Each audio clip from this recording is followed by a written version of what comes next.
ครับน้องโบนัทวันร่วมเป็นสวัสดีค่ะ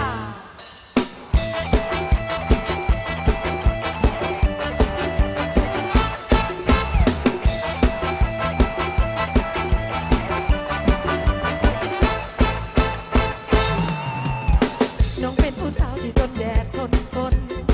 ขนาดว่าลมพัดกับว่าฟิวเด้ออายน้องบอกให้สนว่าอายเป็นคนร้ายใจ